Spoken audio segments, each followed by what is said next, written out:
আজকে আমার জীবনের একটা স্পেশাল দিন, তাই সবাই আমার বাড়িতে এসেছিল। মা সকাল সকাল ঠাকুরকে পুজো দিয়ে আমার জন্য প্রসাদ নিয়ে চলে আসে, আর তার মধ্যেই চলে আসে এই সুন্দর কাস্টমাইজড কেকটা। তারপর শুরু হয়ে যায় ছাদ অনুষ্ঠানের বিভিন্ন নিয়ম।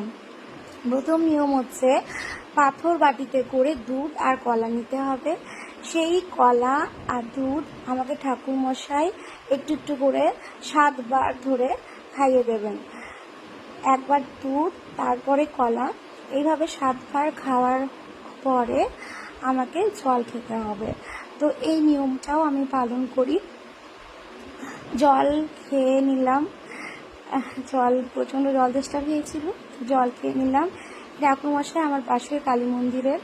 তো তারপরে আমাকে সেকেন্ড নিয়ম হচ্ছে সোনা আমার নাভিতে ছোঁয়াতে হবে। তো আমার বর আমাকে সোনা ছুঁয়ে তারপরে সেই সোনাটা পরিয়ে দেবে, এবং ঠাকুরমশাই গুরুমন্ত্র বলল। গুরুমন্ত্র বলার পরে আমার বর আমাকে সেই নেকলেস দিয়েছিল একটা সোনার, তো সেটা পরিয়ে দিল। আর তারপরে আমাকে এই সুন্দর শাড়িটা আমাকে গিফট করলো স্বাদ অনুষ্ঠানে। মা আমাকে আশীর্বাদ করলো, মা আশীর্বাদ করে এই সোনার নেকলেসটা দিয়েছে। তো মাও সেটা আমাকে পরিয়ে দিয়েছিল। আর মায়ের বাবার জন্যই আমার এত সমস্ত কিছু আয়োজন। মা, বাবা, আমার বর অনেক কিছু করেছে। মা তারপরে শাড়ি, কাঁসা থালা ওকে আমাকে দুজনকেই টাকা দিয়ে আশীর্বাদ করে নিল। তারপরে হচ্ছে বাবাও আমাকে আশীর্বাদ করলো, এবং বাবা আমাকে এই সোনার কলা বাঁধানোটা পরিয়ে দিল আমার সাথে। তারপর হচ্ছে বর আমাকে আশীর্বাদ করে আমাকে একটা সোনার নেকলেস, সোনার একটা লকেট দিয়েছিল। সেই লকেটটা আমার বাচ্চা হওয়ার পরে ষষ্ঠী দিনে পরাতে হয়। তারপরে আস্তে আস্তে আমার বাড়ির সবাই আমাকে আশীর্বাদ করেছে। এই গিফটটা আমাকে সারপ্রাইজ দিল। আমি গোপাল নিয়ে বসিনি। আজ থেকে তখনই একজন বললো যে সামনে গোপাল নিয়ে থাকলে ভালো হতো, তো বা কোনো বাচ্চা। তো যখন গিফটটা খুললাম পুরো সারপ্রাইজ হয়ে গেলাম যে এত সুন্দর একটা গোপালের ছবি, একটা বাচ্চার ছবি ও আমার কোলে গিফট করলো। তো আমরা খুবই খুশি। তারপর শুরু হলো পরের নিয়ম। দেখো, 1 থালা পায়েস আমার জন্য মা জেঠিমা মিলে করেছিল। তো এটা নিয়ম হচ্ছে 3 বার পায়েসটা গন্ধ নিয়ে দূরে ফেলে দিতে হয়।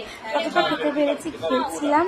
তারপর বাকিটা জল দিয়ে গাছের মধ্যে ছুঁড়ে ফেলে দিতে হয়। তো তারপরে এই দেখো আমার কেক, সুন্দর কেক, এটা আমি আর আমার বর মিলে ডিজাইন করিয়েছিলাম। তো সেই কেক নিয়ে বসে পড়েছিলাম। তারপর হচ্ছে আমাকে যা যা খাবারের পর খেতে দিয়েছিল সেই খাবারগুলোকে 3 বার গন্ধ নিয়ে আবার পাশে ফেলে দিতে হয়। তারপর একটা ছোট্ট বাচ্চাকে, সেটা ছেলে হোক বা মেয়ে হোক, তাকে আমার সমস্ত রকম পদ দিয়ে মাখিয়ে আগে খাইয়ে দিতে হয়। তো এটা হচ্ছে পুচকি, ওর ছোটো কাকিমা মেয়ে। তো তাকে আমি খাওয়ানোর পরে আমাকে বর আমাকে সমস্ত পদ দিয়ে আমাকে খাইয়ে দিল। আমাকে সমস্ত কিছু খাওয়ানোর পরে আমি নিজে নিজে খেলাম। তারপর আমার কাকিমারা আমাকে আস্তে আস্তে আশীর্বাদ করছে। সবাই এসেছিল বাড়িতে, আমি ভীষণই খুশি।